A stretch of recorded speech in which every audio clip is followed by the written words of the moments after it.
Bonjour, aujourd'hui on se penche sur une idée, disons, assez radicale, qui est en train de prendre forme en ligne. L'idée c'est comment organiser une sécession, mais attention pas à l'échelle d'un pays, non, non, à un niveau beaucoup plus personnel. La question peut sembler un peu folle, non? Faire sécession depuis son salon, et pourtant c'est le point de départ d'une réflexion qui, elle, est très sérieuse. Est-ce que c'est vraiment possible, légalement et concrètement, de s'extraire des structures de l'État depuis chez soi? Alors, pour bien comprendre, il faut savoir que cette analyse s'appuie sur un projet de blog collaboratif. Et ce qui est intéressant, c'est qu'il ne s'agit pas juste de théorie. Non, le projet cherche activement des solutions concrètes pour construire ce que l'auteur appelle des résidences dissidentes. Le but, à la fin, c'est de multiplier ces initiatives pour créer un véritable réseau autonome. La première piste explorée est super pragmatique. La question, c'est comment on se structure légalement pour gagner en autonomie. Et la réponse, vous allez voir, elle est assez surprenante. Au début, l'idée semblait toute tracée. Créer une association loi 1901. Le grand classique en France, quoi. Mais c'était sans compter sur l'intervention d'un contributeur, un certain Baptiste, qui a proposé une piste bien plus stratégique et surtout beaucoup plus méconnue. Et là, la comparaison est vraiment parlante. D'un côté, on a l'association, avec toutes ses contraintes habituelles, de l'autre, le syndicat. Et là, selon ce contributeur, c'est un autre monde. On parle de zéro fiscalité sur les cotisations, pas d'obligations comptables publiques et un contrôle administratif quasiment inexistant.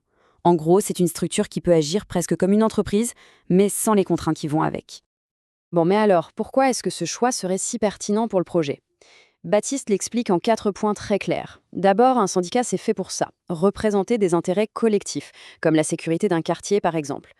Ensuite, son rôle pour mettre la pression sur les autorités est reconnu par la loi. Troisièmement, ça permet à des gens de s'organiser sans être taxés comme une boîte. Et enfin, et c'est crucial, ça offre un cadre juridique très solide, tout en restant hyper discret. Et cette petite phrase de Baptiste, eh bien, elle résume parfaitement toute la stratégie. L'idée, c'est d'utiliser un outil légal qui existe déjà, mais que peu de gens connaissent pour construire une base d'autonomie, une sorte de microstructure souveraine juste sous les radars. Ok, ça, c'était l'approche locale. Maintenant, on change complètement d'échelle. On quitte le niveau du quartier pour s'attaquer au cœur même du système, la Constitution. Parce que le truc, c'est que n'importe quelle initiative de sécession, même toute petite, elle se prend un mur. Et ce mur, c'est ce principe fondamental du droit français: la République est une et indivisible. C'est l'obstacle juridique numéro 1 que le projet doit affronter. Et c'est là qu'un autre contributeur, Christian, débarque avec une idée simple en apparence, mais en fait hyper ambitieuse. Il se dit, si la loi est un obstacle, pourquoi ne pas préparer un plan pour la changer ? Et pour ça, il n'a pas consulté un avocat hors de prix. Non, il a utilisé un outil bien plus moderne. Ils lui ont même donné un petit nom assez marrant, notre avocat informatique. En réalité, c'est tout simplement une intelligence artificielle, ChatGPT, qui a servi à décortiquer toutes les étapes légales nécessaires. C'est une approche qui montre bien le côté ingénieux et très pragmatique de l'initiative. Et qu'est-ce que ça donne, cette consultation avec l'IA ? Eh bien, un plan d'action super clair, en 3 temps.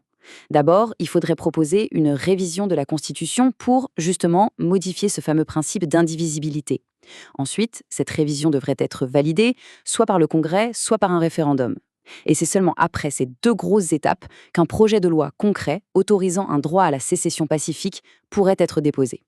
Bon, si on fait le point, on a donc vu 2 approches qui semblent très différentes. L'une est locale, immédiate, l'autre est nationale et sur le très long terme. Mais alors, comment est-ce qu'elle s'articule ? Ce tableau résume parfaitement cette double démarche. D'un côté, on a la stratégie du syndicat, c'est l'approche par le bas, concrète, qui utilise les lois qui existent déjà pour agir tout de suite, localement. Et de l'autre, la stratégie constitutionnelle. Ça, c'est l'approche par le haut, qui vise à changer le cadre légal pour le futur. L'une n'empêche pas l'autre, bien au contraire. Elles sont vues comme complémentaires. D'ailleurs, l'auteur du projet, Stéphane Geyers, conclut avec cette phrase assez forte. Elle souligne bien que, pour lui, il ne s'agit pas du tout d'un rêve lointain. C'est un projet actif dont les fondations se posent maintenant, à travers des actions très concrètes comme celles qu'on vient de voir. Finalement, ce décryptage nous amène à une question un peu plus large. L'exemple de faire sécession chez soi nous montre une recherche de nouvelles formes d'organisation qui mélangent des vieilles astuces juridiques et des technologies toutes neuves. La question qui reste ouverte, c'est donc de savoir comment, de manière générale, l'action collective peut se réinventer pour répondre aux défis d'aujourd'hui. La réflexion est lancée.